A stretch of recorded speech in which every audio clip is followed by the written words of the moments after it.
All right, Fremantle Dockers unfortunately go down to the GWS Giants in a very disappointing game where Fremantle essentially were about 1 or 2% off for the vast majority of the game, it's fair to say. Jake Stringer bobs up for his career highlight package just in time for school holidays, so I guess well done to him.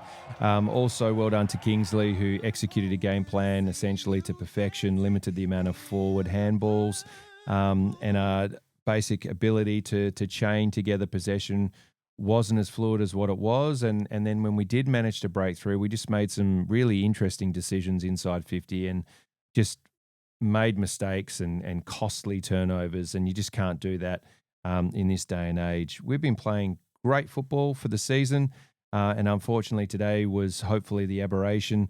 I'd like to think that we'll bounce back next week.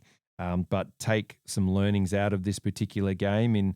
You have to be on for 4 quarters. You can't let the opposition get a sniff early on in the piece.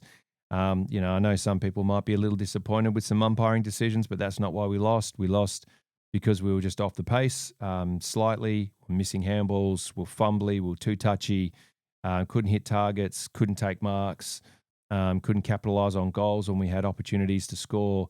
You add all of that together, that's the realistic outcome rather than pointing the finger at players, similar to the Socceroos result. You don't point the finger at the 2 penalty misses because those guys had the fortitude to step up and take the penalty. You've got to look at the context of the game itself. So, would I have done things differently? Maybe in selection. Hindsight's a thing. But having said that, you never know what an outcome could be. No one was going to predict what happened to Youngie. And your team's on a tear. So, why change something that's not broken? Would probably have been the philosophy. But off a short break, and then another short break against Sydney. I thought we probably could have done something there. Anyway, GWS fantastic in limiting consecutive goals from Freo. That was really a strength of Freo throughout the season. Weren't able to do that today, and it really showed on the scoreboard. Every time Fremantle looked dangerous in coming back, GWS were able to buffer and score. Our defensive structures today were just inundated with entries and did their best to negate, but just ultimately, just let down by the ease in which the ball was coming into D50.